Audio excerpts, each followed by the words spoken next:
भिदोड़ी जी की इस घटना के बाद माननीय राजनाथ सिंह जी ने खुद से माफी मांगी थी सदन से। बार बार दानिश अली प्रधानमंत्री जी को नीच कह रहे थे। देश के इतने लोकप्रिय प्रधानमंत्री जी हैं, गरीब का बेटा हो गया तो आप उसको नीच कह दोगे। रमेश भिदोड़ी जी को प्रोवोक किया और उसमें भी आप प्रधानमंत्री जी को इस तरह से डेरोगेटरी रिमार्क्स के साथ प्रोवोक करोगे तो स्वाभाविक है कि वो प्रतिक्रिया होगी।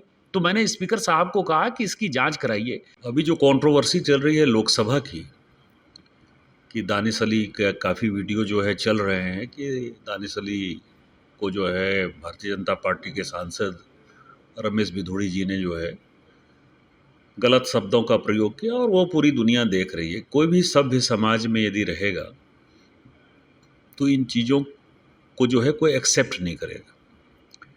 मुझे लगता है कि प्रजातंत्र में विरोध करने के अपने महत्व हैं, लेकिन शब्दों की मर्यादा जो है वो बनी रहनी चाहिए।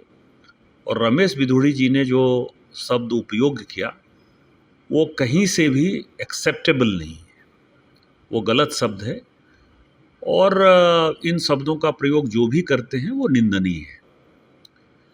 लेकिन उस दिन मैं सदन में खुद मौजूद था।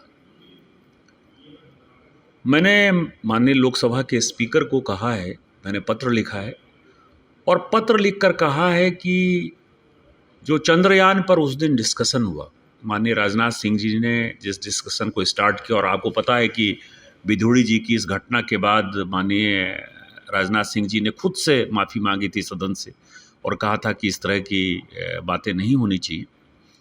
वो बात ख़त्म हो गई थी, लेकिन आफ्टर थॉट के तौर पर जो है विपक्ष ने इस मुद्दे को जानबूझकर उठाने की कोशिश की। मैं खुद वहाँ मौजूद था और बार बार दानिश अली प्रधानमंत्री जी को नीच कह रहे थे।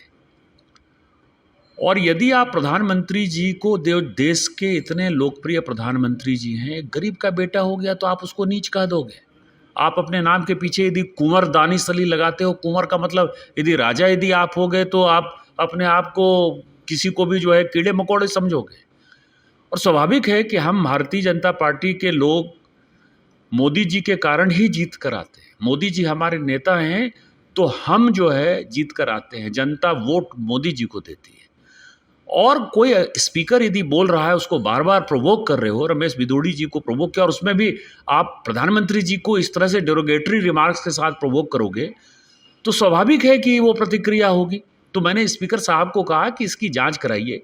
केवल इसकी ही जांच नहीं कराइए, आप ये देखिए कि चाहे वो रामायण हो, महाभारत हो, गीता हो, वेद हो, उपनिषद हो, हमारे लिए वो महत्वपूर्ण है। जो भी उसमें लिखी हुई बातें हैं वो मेरे लिए पत्थर के लकीर के समान है। कुरान में जो बातें लिखी हुई हैं वो मुसलमानों के लिए पत्थर के लकीर के समान है। बाइबल में जो बातें लिखी गई हैं वो क्रिश्चियंस के लिए जो है पत्थर के लकीर के समान है। और कुरान में क्या लिखी हुई है आज तक कोई चर्चा नहीं करता।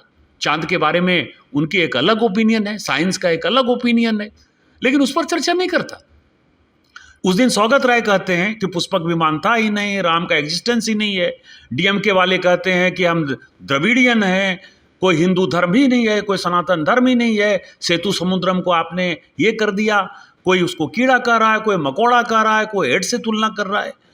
तो सवाल यह है, मैंने ये कहा कि इसके साथ साथ उस दिन जितनी भी स्पीचेज हुई हैं, चाहे सौगत राय की हुई हो जिसने कि राम के टीएमसी के सांसद ने राम के एग्जिस्टेंस को नकारने की कोशिश की, चाहे डीएमके के सांसद हों, इन सबों के लिए एक इंक्वायरी कमेटी बिठाइए कि फाइनली इस तरह की भाषा की गरिमा किसने गिराई।